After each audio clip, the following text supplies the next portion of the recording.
जी, बिस्मिल्लाहिर्रहमानिर्रहीम। आज हम एक्सरसाइज 2.3 स्टार्ट करते हैं। इससे पहले हम परम्यूटेशंस की डेफिनेशन और इनको कैसे परम्यूटेशंस को प्रोडक्ट करते हैं, उनके ऑर्डर्स के बारे में पढ़ चुके हैं। इवन और परम्यूटेशंस, ट्रांसपोजिशंस, इन सब के बारे में हम डिस्कस कर चुके हैं अपने प्रीवियस लेक्चर में। अब हम इसकी एक्सरसाइज करते हैं, ठीक है। तो मल्टीप्लाई द फॉलोइंग परम्यूटेशंस। यहाँ पर हमारे पास दो परम्यूटेशंस दी हुई हैं। एक को हमने अल्फ़ा का नाम दे दिया है, ठीक है, एक को हमने बीटा का नाम दे दिया है। अब हमने इसकी जो प्रोडक्ट है वो कैसे फाइंड आउट करनी है। जैसे आपको सिखाया गया था कि आपने अल्फ़ा और बीटा की वैल्यू लिखनी है, ठीक है। फिर आपने क्या करना है, आपने ये जो नीचे आपके पास टर्म लिखी हुई है दूसरे वाली साइड पर आपने सेम एज इट इज़ ही वो टर्म इधर वाली साइड पर लिखनी है, ठीक है। और लिखने के बाद क्या करना है, आपने यहाँ से कंपेयर करना है ऊपर से। जैसे अब मैंने ये 2 3 5 4 लिखा हुआ था, मैंने बीटा वाले परम्यूटेशन में भी ऊपर यही लिख दिया 2 3 5 4 2 3 5 4 1, ठीक है। अब मैंने क्या किया, अब मैंने यहाँ से मैचिंग करनी शुरू की कि 2 किस पर मैप कर रहा था। 2 मैप कर रहा था 1 पर, 2 के नीचे 1 लिख दिया। 3 मैप कर रहा था 4 पर, तो 3 के नीचे लिख दिया 4। 5 मैप कर रहा है, यहाँ से चेक किया 5 पर, तो 5 के नीचे लिख दिया 5। 4 मैप कर रहा है 2 पर, तो 2 4 के नीचे लिख दिया 2। उसके बाद 1 किस पर मैप कर रहा था 3 पर, तो 1 के नीचे मैंने क्या लिख दिया, 3 लिख दिया। तो देन फिर नेक्स्ट स्टेप में हमने क्या करना है, नेक्स्ट स्टेप में हमने ये करना है कि हमारे पास ये जो होगा ये चीज़ इससे कैंसिल आउट, ठीक है। तो क्या बच जाएगा, ये इसका ऊपर वाला ये पार्ट और इसका नीचे वाला ये वाला पार्ट। तो हमारे पास आ जाएगा 1 2 3 4 5 और नीचे आ जाएगा 1 4 5 2 3, ठीक है। तो ये हमारे पास जो है वो अल्फ़ा बीटा की परम्यूटेशन आ गई है जब हमने अल्फ़ा और बीटा को मल्टीप्लाई किया था, ठीक है। तो अब हम नेक्स्ट चलते हैं। ये नेक्स्ट भी कुछ क्वेश्चन इसी टाइप के हैं। अल्फ़ा और बीटा आपको दिया हुआ है, तो बस आपने इसकी प्रोडक्ट फाइंड आउट करनी है सिमिलर मेथड में। ये नीचे भी उसके कुछ 2-3 पार्ट्स हैं, सेम ऐसे ही हैं, ठीक है। इन्वर्स देखिए, हमने इन्वर्स कैसे फाइंड आउट करना है। क्वेश्चन नंबर 2 में उसने क्या है, find the inverse of the permutation this one, ठीक है। आपने ये परम्यूटेशन लिखनी है, आपने क्या करना है, इस परम्यूटेशन को उल्टा कर देना है। यानी कि इसके जो ये इमेजेस हैं ये ऊपर वाली जगह पे लिख देने हैं, ठीक है, और जो ऊपर वाले एलिमेंट्स हैं वो नीचे लिख देने हैं, ठीक है। नीचे लिखने के बाद ये आपने उसको इन्वर्स कर दिया, उल्टा कर दिया। अब आपने क्या करना है, अब आपने ऊपर जो है वो काउंटिंग जो है वो तरतीब से लिखनी है। यानी कि आप जैसे लिखो है ना 1 3 4 5, तो आप 4 2, तो आपने लिखना है 1 2 3 4, ठीक है। वो जैसे ही आप तरतीब से लिखेंगे ना 1 2 3 4, तो ऑफकोर्स वो नीचे वाले भी तो चेंज होंगे। जैसे 1 के नीचे 1 नहीं आएगा। अब जब आप 2 वाला लिख रहे हो तो 2 के नीचे 4 वाला ही अब लिखेंगे आप, ठीक है। तो आप प्रॉपर उसको चेंज कर देंगे उसके अकॉर्डिंग जब आप ऊपर वाला बदलेंगे तो, ठीक है। तो इस तरह हम इसका इन्वर्स फाइंड आउट कर लेते हैं। इसी तरह अगर हमारे पास इस तरह की परम्यूटेशंस हैं तो हम उसको अल्फ़ा इन्वर्स कैसे निकालेंगे, हम इसको पहले इंटरचेंज कर देंगे, ऊपर नीचे लिख देंगे। दैन फिर हम ऊपर वाले को तरतीब से लिख कर इसके इमेजेस को उसके नीचे लिखते जाएंगे ऊपर यहाँ से देख कर, ठीक है।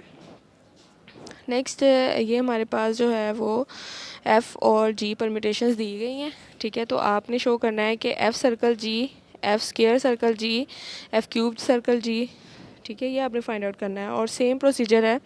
पहले आप एफ़ और जी को मल्टीप्लाई कर लें, वो कैसे करनी है, ठीक है। फिर आप एफ़ का स्क्वायर ले लें, ठीक है। फिर आप उसके स्क्वायर को जी के साथ परम्यूटेशन करें, यानी कि कंपोजिशन लें फिर उसकी, ठीक है। और फिर आपने क्या करना है, एफ़ क्यूब लेना है, पहले एफ़ क्यूब लेना है, फिर उसको जी के साथ कंपोजिशन उसकी लेंगे, ठीक है। वही उसी मेथड से जो हमने पीछे अभी पढ़ी है। तो आपका क्वेश्चन नंबर 4 अटैम्प्ट हो जाएगा, ठीक है। नेक्स्ट क्वेश्चन नंबर 5 है। ये भी सेम ऐसे ही है। यहाँ पर एफ़ जी और एच दिया हुआ है और आपने ये चीज़ें फाइंड आउट करनी है, ठीक है। तो कर लीजिएगा इसको सेम मेथड के साथ।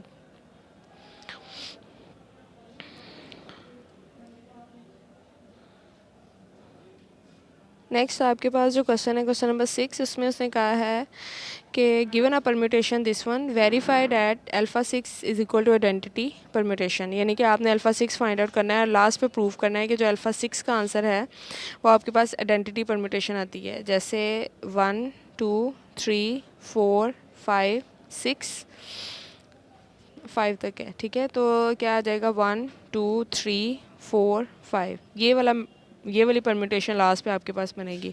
तो अगर A6 आपके पास यही आ जाता है तो फिर आपका ये जो रिक्वायर्ड कंडीशन थी वो सेटिस्फाई हो जाएगी, ठीक है। वो आप उसको सॉल्व कर लेंगे। क्वेश्चन नंबर 7 में उसने कहा है which multiplication table for the permutation this one, ये आपकी परमिटेशंस हैं, ठीक है। उसने कहा है कि आपने इसको परमिटेशन टेबल बनाना है इसका। वो कैसे बनाएंगे, इसको आप आई का नाम दे दें, ये एफ़ कह लें, एक को जी कह लें, एक को एच कह लें, या कुछ भी नाम इसके अकॉर्डिंग चेंज कर लें, ठीक है, जैसे उन्होंने यहाँ पर चेंज किए होंगे। तो आपने क्या करना है, आपने ऐसे एक टेबल बनाना है जैसे आपको सिखाया था उधर, ठीक है। आपने ये मल्टीप्लिकेशन टेबल बनाना है, 1 अल्फ़ा बीटा गैमा, उन्होंने उसको अल्फ़ा बीटा और गैमा का नाम दिया है। वो आपने हॉरिजॉन्टल भी लिख लेनी है, वो आपने वर्टिकल वे में भी लिख लेनी है। अब आपने क्या करना है, अब आपने इस आई को इन सब के साथ मल्टीप्लाई करना है। क्या आएगा, आई को आप आई से मल्टीप्लाई करेंगे आई को अल्फ़ा से करेंगे अल्फ़ा, आई को बीटा से करेंगे बीटा, आई को गैमा से करेंगे गैमा। बट अब नेक्स्ट में देखें, आप अल्फ़ा को आई से करेंगे तो अल्फ़ा तो आ जाएगा, अल्फ़ा को अल्फ़ा से करेंगे तो आपको पता नहीं है कि अभी बीटा आएगा कि नहीं आएगा। तो आप क्या करेंगे, आपको अल्फ़ा भी दिया हुआ है, ठीक है, आपको सारे दिए हुए हैं, आप अल्फ़ा स्केयर अब निकालना चाह रहे हैं ना, तो अल्फ़ा स्केयर को यानी कि अल्फ़ा वाली परमिटेशन को अल्फ़ा वाली परमिटेशन से मल्टीप्लाई करके यहाँ एक आंसर आएगा।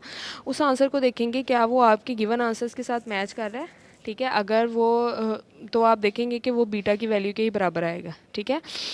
इसी तरह जब आप अल्फ़ा को बीटा से मल्टीप्लाई करेंगे तो वहाँ पर देखेंगे जो वैल्यू आएगी वो गैमा के बराबर आएगी। जब आप अल्फ़ा को गैमा से मल्टीप्लाई करेंगे तो आप देखेंगे जो वैल्यू आएगी वो आइडेंटिटी के बराबर होगी। इस तरह आपने चेक करना है, पहले ये टेबल बना लें, ठीक है। टेबल बनाने के बाद जो जो वैल्यूज़ आपको चाहिए होंगी इसके अंदर वो आप सेपरेट सॉल्व करके उनको निकाल सकते हैं, ठीक है। ऐसे भी कर सकते हैं जैसे इन्होंने किया हुआ है। नेक्स्ट है जी, आपके पास अल्फ़ा दिया हुआ है, find all elements of this cyclic group generated by alpha.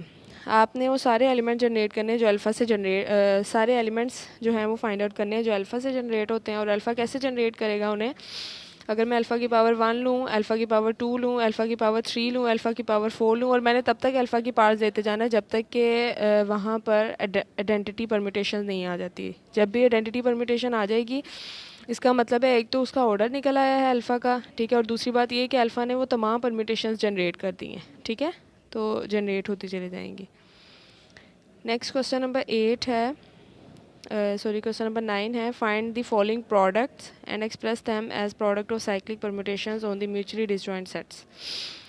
आपके पास ये साइक्लिक परम्यूटेशंस दी गई हैं, ठीक है, तो आपने क्या करना है कि फाइंड द फॉलोइंग प्रोडक्ट्स, आपने इनकी प्रोडक्ट्स फाइंड आउट करनी है और इनको एक्सप्रेस करना है as a product of cyclic permutations, और एक्सप्रेस करना है जो इनका आंसर आता है वो साइक्लिक परम्यूटेशंस की प्रोडक्ट आती है, ठीक है।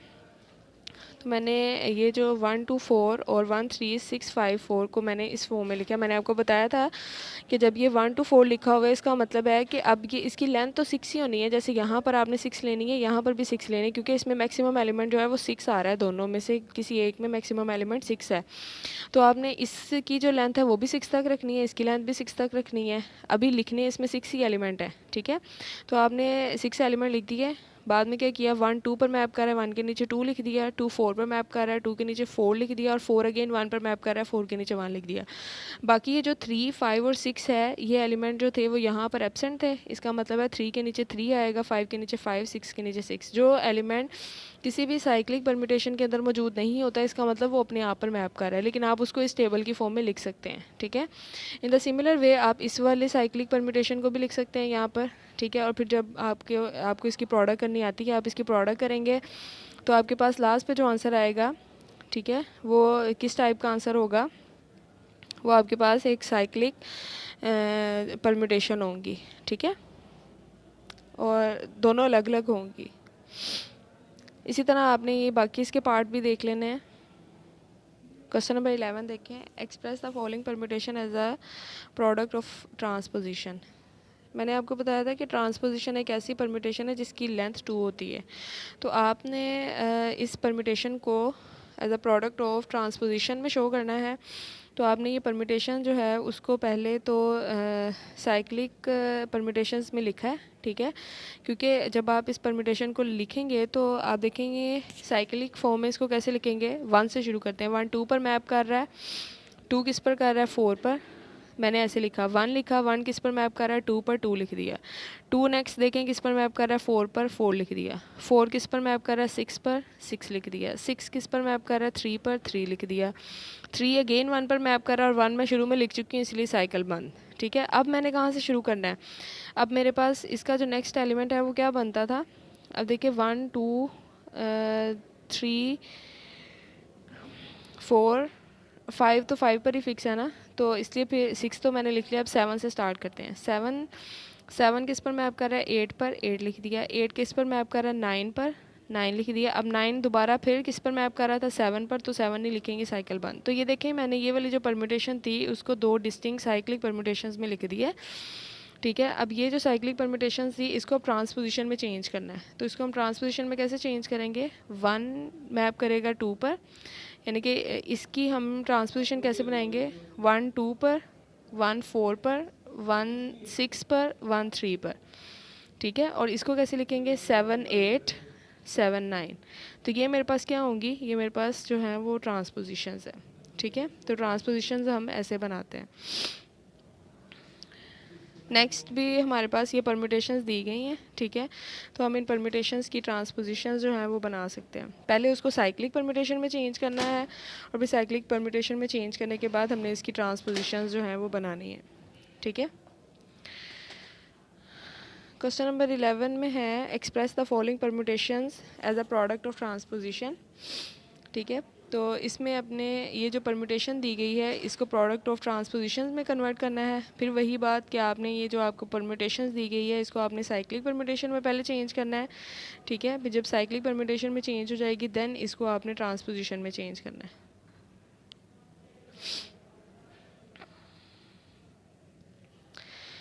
क्वेश्चन नंबर 12 है all even permutations in S3 and all odd permutation in S3। आपने इवन परम्यूटेशंस भी बतानी है S3 में और ओड परम्यूटेशंस भी बतानी है S3 में। मैंने आपको एक्सरसाइज का एक क्वेश्चन दिया था कि X में 3 एलिमेंट थे 1 2 3। इसकी हमने परम्यूटेशंस देखी थी तो इसकी 6 परम्यूटेशंस बनी थी, क्योंकि मैंने आपको बताया था कि जो इस सेट में जितने भी एलिमेंट्स होते हैं अगर आप उन एलिमेंट्स का फैक्टोरियल लें तो उसका जितना भी आंसर आता है जो कि 6 आ रहा था तो उसमें 6 नंबर ऑफ़ परम्यूटेशंस होंगी। ठीक है, अब उन 6 परम्यूटेशंस में से आपने इवन परम्यूटेशंस भी अलग करनी है और ओड परम्यूटेशंस भी अलग करनी है। ठीक है, मैंने यहाँ पर ये 6 परम्यूटेशंस जो हैं वो लिख दी हैं।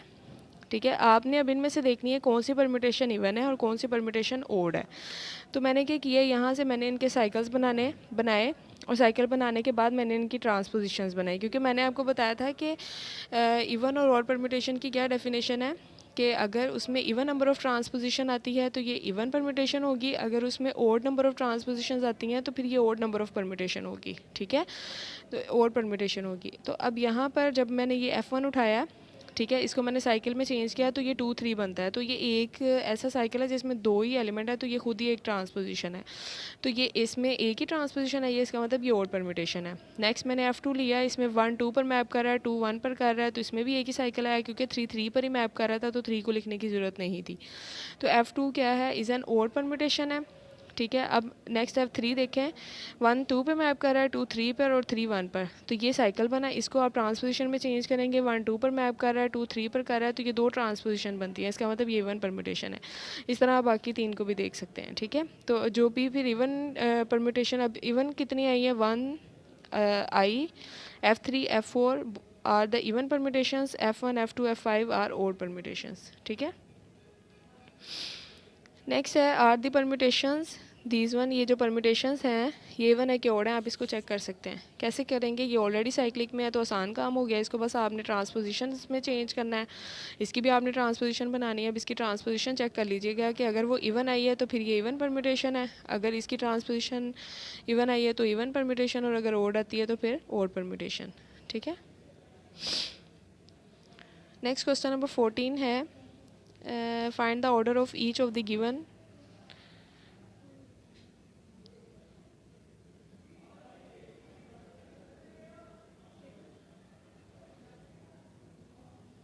Find the order of each of the given permutation. हमने इसका ऑर्डर निकाला है। मैंने आपको ऑर्डर निकालने के लिए 2 चीज़ें बताई थी कि अगर आपकी परम्यूटेशन जो आपको गिवन परम्यूटेशन दी गई है अगर तो वो साइक्लिक है, ठीक है। अगर आपकी गिवन परम्यूटेशन साइक्लिक है तो फिर जितनी उस परम्यूटेशन की लेंथ होती है ना, उतना ही उस परम्यूटेशन का ऑर्डर होता है, ठीक है।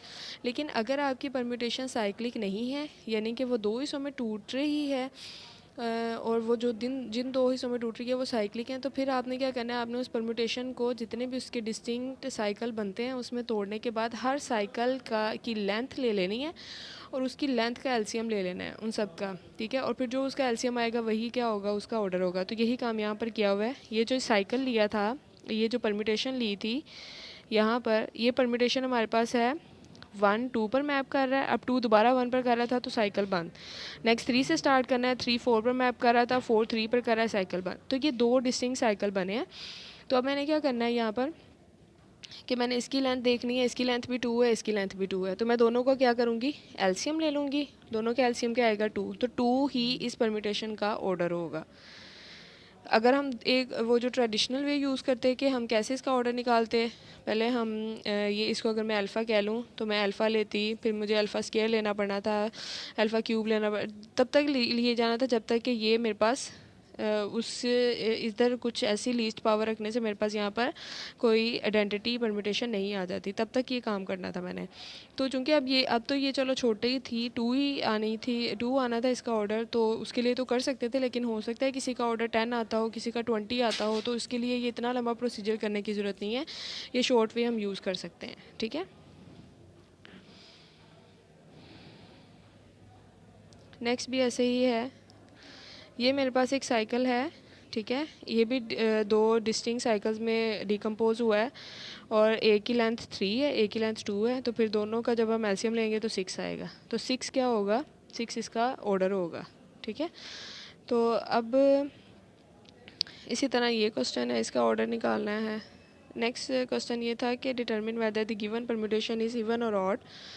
वही बात कि आपने बतानी है कि परम्यूटेशन इवन है कि ऑड है। इसको पहले साइक्लिक परम्यूटेशन में चेंज करें, फिर इसकी ट्रांसपोजिशन बनाएं। अगर इसकी ट्रांसपोजिशन इवन आ जाती है तो ये इवन परम्यूटेशन है, अगर इसकी ट्रांसपोजिशन ऑड आ जाती हैं तो ये ऑड परम्यूटेशन है, ठीक है। तो इसमें भी यही पूछा हुआ है, तो आप इसको बहुत इजी से कर सकते हो। कोई डिफ़िकल्टी हो तो आप मुझसे डिस्कस कर लें। ये हमारी 2.3 एक्सरसाइज भी कंप्लीट हो गई है।